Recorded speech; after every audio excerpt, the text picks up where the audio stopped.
Hi, I'm attorney Gregory Dell, and I'm here with attorney Rachel Alters. And today we're going to talk about long-term disability claims for managers. And Rachel, as we were talking just before we went on film today, managers is really a broad category, and we've represented probably every kind of manager, from a healthcare manager to a restaurant manager to a hotel manager, to every type of retail store manager. So there's a whole gamut of managers that equals millions of jobs out there, and so it's different in every occupation. But unfortunately, disability carriers tend to lump them together by using this term manager. And how does that affect a person's disability claim when the disability carrier goes, okay, we see your occupation is a manager?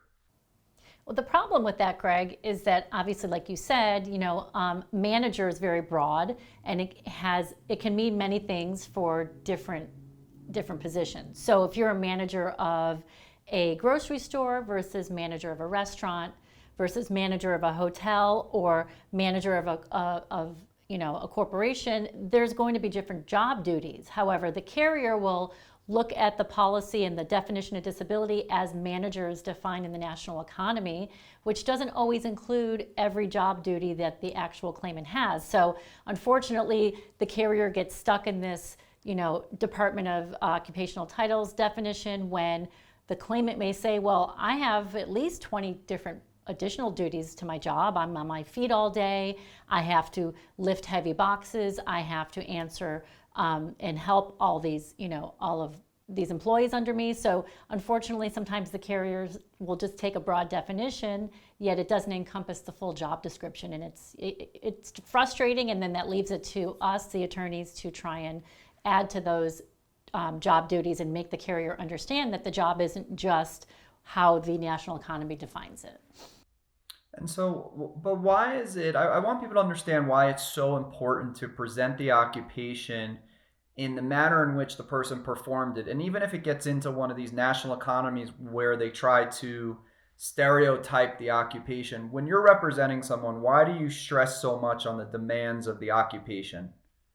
Because the demands of the occupation, make the job sometimes, much more difficult than the carrier's portraying it. So if a person is a manager at Costco, and that manager has to be on his feet all day, he has to be managing 300 employees, he has to lift boxes, he has to answer phone calls. There's a lot of physical responsibilities that the manager has to undertake on a daily basis. And when the carrier, whether it's Prudential or Unum or Cigna, says, oh, well, we're just going to look at how managers define in the national economy, sometimes that the definition doesn't include many of those job tasks. So we really do have to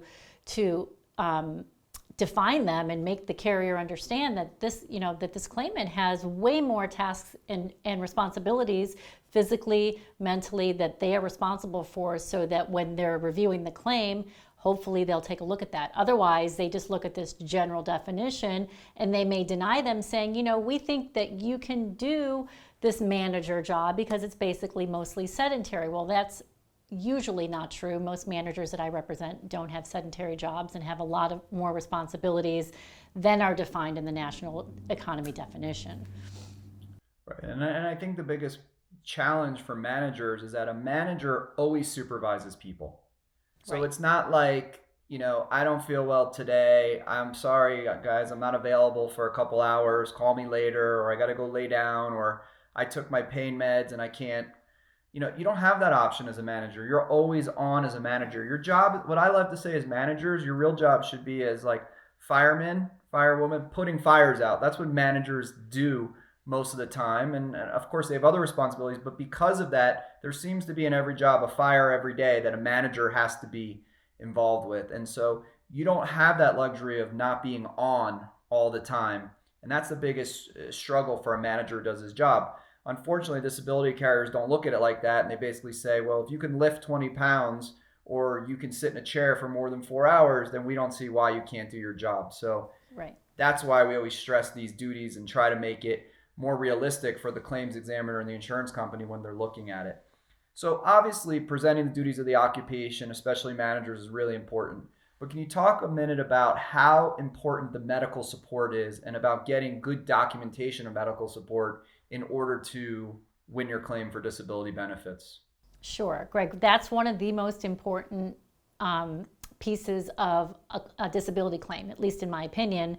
And that's what I tell my claimants is that the first thing we need to look at is how your treating physicians are documenting your restrictions and limitations. Because without that documentation, and that documentation has to be ongoing. It can't be something that you just went last week for the first time to this doctor and the doctor is saying, oh yeah, I think that you have to go out of work. It needs to be a continuum of care, and it has to be shown that, over a period of time, whether it's a few months, 6 months, however long, that your condition has progressed and that it's getting worse and it's that bad that you can't, whatever it is, sit for long periods, you can't stand for long periods, because the insurance carrier won't just look at a form filled out by your treating physician or a letter stating, I believe that my patient is disabled due to their back condition and they can't no longer be a manager. What the insurance carrier really is looking at is the continuity of care, the medical records and all the progress notes, all the testing. They mainly want to see objective proof, which would be MRIs and x-rays and any kind of testing that you can show that you do have this condition and the condition is severe enough that it prevents you from working. So that is one of the most important things I tell my clients is that we have to make sure that your doctors are supportive, but not only that, the records have to be they have to be descriptive. You have to tell the doctors specifically what's going on with you. You don't go in there acting like a superhero. You need to tell them if you're in pain, how the pain is, if you're losing sleep, if you're having difficulties, standing and sitting. It all has to be written down, and it's extremely important part of your claim.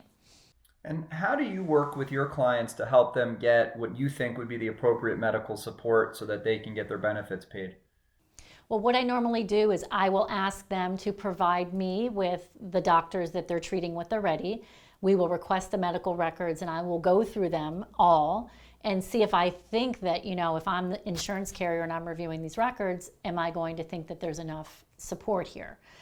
If I don't think that there's enough support, I will work directly with the doctors in helping them document better and more descriptive and using the right terminology, because these doctors are really not trained to get disability claims approved. These doctors are trained in medical school to treat patients. It's not their priority to write records for insurance carriers will approve benefits. So I will work directly with the doctors, and I will also work with the claimant to tell them, hey, next time you go see your doctor, please let them know. I don't think could they please document a little more specifically, be more descriptive, and they need to use certain terminology in their medical records. And that's something that we do. We work along with the doctors.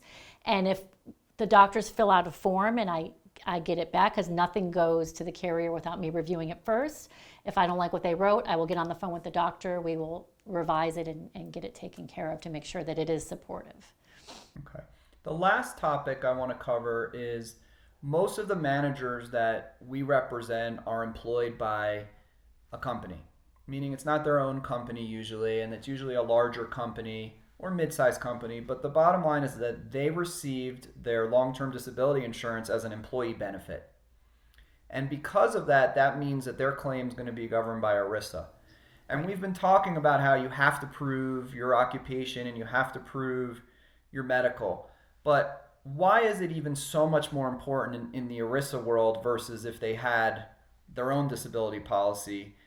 Just the whole process about the administrative process and never having a jury trial and things like that, so that people understand how important it is to get things right from the beginning, and also an appeal if your claim's been denied. Right. So, like you said, under ERISA, things are a lot more strict and there's a lot more rules than if you have your own private policy that you bought on your own. So, when you get a policy through your employer and it's given to you, it all falls under the ERISA guidelines. And if you don't get things right the first time, especially, with an application, it's very important to get things filled out right. Once things are written, they're usually set in stone according to the insurance carriers, and it's very hard to backpedal. But when it comes to the appeal, if the claim is denied, most of the insurance carriers, there's maybe one or two that allow a second appeal. Most of them only allow one appeal. So you get one shot. And essentially, this appeal is your trial. So you have to put everything into this appeal that you would be wanting a judge to see if your appeal doesn't get approved. So after the appeal is reviewed by the insurance carrier, if they don't overturn their decision and they don't approve your claim, then nothing else can get added. So once that claim is closed, if something happened the day after, you got approved for Social Security, God forbid you got in a car accident, you were more severely hurt, none of it comes in. All the judge is going to see is whatever's in that appeal. So it's extremely important to make sure it's complete. All the medical records are submitted, that all the testing that we can have done is done, and everything is, in a nice big package for the insurance carrier to hopefully overturn the benefits. But if not, then the administrative judge will get all of that as well. Well, that was a good brief summary, and I know we've done a lot of videos on what ERISA is, how to handle an appeal, and most importantly, the best thing we do for people watching our videos who have a claim is to go ahead and call yourself or call me or any of the lawyers at our firm, and we'll always offer them a free initial consultation to review the claim and let them know exactly what we can do. The other thing that's great that a lot of people do, we know, coming to our website, is that we have videos on every single disability company, about every single medical condition, obviously an occupational video like you're watching right now about managers, and we encourage you to really search your company specifically, because every company has its own nuances, Rachel. And I know when people call and say, I have MetLife, I have Unum, I have Hartford, I have Cigna, and then sometimes you're like, oh, that's good, and other times you cringe and go, that's horrible. So you should learn about your company and read about other people's experiences and read about all the different cases that we summarize so that you're educated about this process, because our opinion is that the more educated you are about the disability insurance process, the better off you're going to be and the stronger chance you're going to have of getting your claim approved. So no matter where you live in the country, give us a call. We'll be here when you need us, and we appreciate you taking the time to watch our video.